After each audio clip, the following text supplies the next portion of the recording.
আহ, এটা পেছনে আচ্ছা, যেটা নাহিদ রানার কথা বলছিলেন, সেই নাহিদ রানা কিন্তু আপনার খুব ধারাবাহিকভাবে খেলছেন। প্রথম ম্যাচটাতে দুর্দান্ত বল করেছেন, কিন্তু ওইভাবে উইকেট পাননি। কিন্তু এই ম্যাচে এসে তিনি কিন্তু 4টা উইকেট নিয়েছেন, এবং তার দুর্দান্ত বোলিং এ আমি মনে করি যে কিছুটা সমস্যা, যে রান কম উঠেছে সেটা একটা বড় কারণ। স্পিনাররা যেটা হচ্ছে যে আমার মনে হয় যে এই স্পিনাররা অভিজ্ঞতা আগের থেকে অনেক তাদের বেড়েছে, তারা এই উইকেটটাকে কিভাবে ব্যবহার করতে হবে সেটি আহ, কাজে লাগাচ্ছে। আর যেটা বলছিলেন বিসিবির সভাপতি যে উইকেটে কিছুটা 2.5 ইঞ্চি মতো ঘাস রাখা হয়েছে, যেন উইকেটটা শেষ দিকে এসে ওই স্পোর্টিং থাকে, রান উঠে এরকম। সেই উইকেটের যে আহ, মানে উইকেটটা আচরণটা ঠিক স্পিনারদের ঠিক ওরকম না হলো, মিরপুরের উইকেট যেটা সেটা না হলো, কিন্তু এখানে তারা সেই সিচুয়েশনটাকে কাজে লাগাচ্ছে।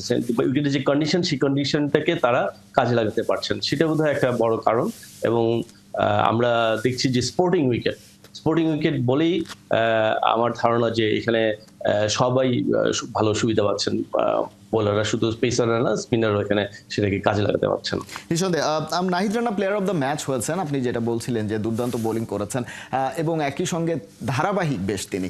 সেই জায়গা থেকে তার ওয়ার্কলোড ম্যানেজমেন্ট নিয়েও গতকালকে আলোচনা হচ্ছিল, এবং একই সঙ্গে তিনি যেভাবে বল করছেন সেটাতে তার ইনজুরি কনসার্নটাও রয়েছে। গতি যারা এক্সপ্রেস বোলার হয়ে থাকেন তাদের ক্ষেত্রে সেই বিষয়টা অনেক বেশি কনসার্ন। সেক্ষেত্রে ধারাবাহিকতা যেটা আমরা দেখছি, সেই ধারাবাহিকতাটা আসলে কতটা ধরে রাখতে পারবেন তিনি ভবিষ্যতে, এখন পর্যন্ত দেখে কি মনে হচ্ছে?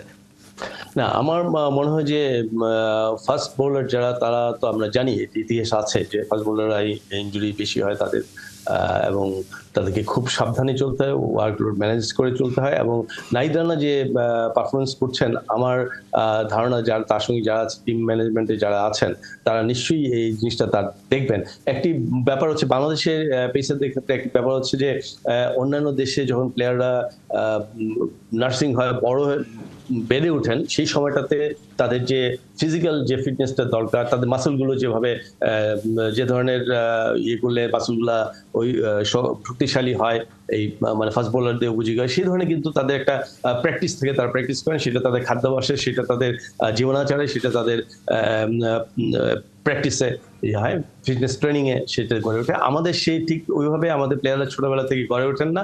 তারা এসে বড় হয়ে তারা কিন্তু এই পর্যায়ে আসেন, তখন কিন্তু এই সমস্যাগুলো দেখেছে। আমরা মাশরাফি ক্ষেত্রে দেখেছি বহু ইনজুরি হয়েছে, এরকম আমাদের বোলাররা, আমাদের শুধু ক্রিকেটে নয়, আমাদের ফুটবলেও এই প্রচুর ইনজুরি সমস্যা দেখা যায়। এই সমস্যাটার কারণ এটাই যে ছোটবেলা থেকে তারা ওইভাবে তাদেরকে গড়ে তোলা হয় না, ওই প্র্যাকটিসটা তারা করেন না, ওই ফিটনেসটা তারা ইয়ে করেন না। তো নাহিদকে আমাদের অসম্ভব একটা বড় ধরনের সম্পদ আমাদের ক্রিকেটের, এবং ভবিষ্যতে আমাদের এখন এই ইয়াং আসলে